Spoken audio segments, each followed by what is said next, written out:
సరే, అంతా అయిపోయింది, అందరూ వద్దన్నారు. అప్పుడు జగన్మోహన్ రెడ్డి వీళ్ళకి గుర్తొచ్చాడు.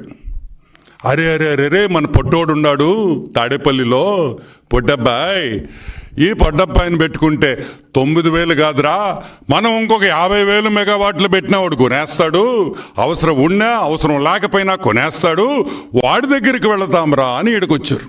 ఎప్పుడొచ్చారు? 2011 ఆగస్ట్ 2021లో వచ్చారు. వచ్చి ఏమన్నారు? అభయా 9,000 ఉండే అభయ మా దగ్గర, ఎవడు కొనటం లేదు, నువ్వన్నా కొను అన్నాడు. ఏమన్నారు? ఎవరు కొనటం లేదు, నువ్వన్నా కొను అన్నాడు. దానిదేముందన్నా, కొంటావన్నా, ఎంత ఇస్తావన్నా అన్నాడు. ఎంత ఇస్తావన్నా అన్నాడు.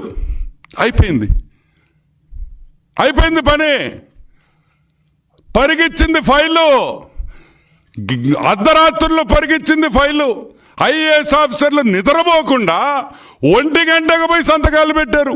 పాప బాలినేని వాసు నిద్రపోతుంటే లేపారు 1 గంటకి.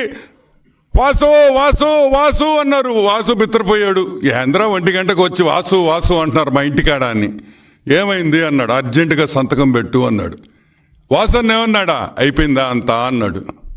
అయితేనే కదయ్యా నేను మీ దగ్గరికి వచ్చేదా అన్నాడు. వాసన్న భయపడిపోయాడు. దీనమ్మా ఇదెందుకురా మనకి లేనిపోని ఫిట్టింగ్లు వద్దు అని వాసన్న పక్కకి వెళ్ళిపోయాడు.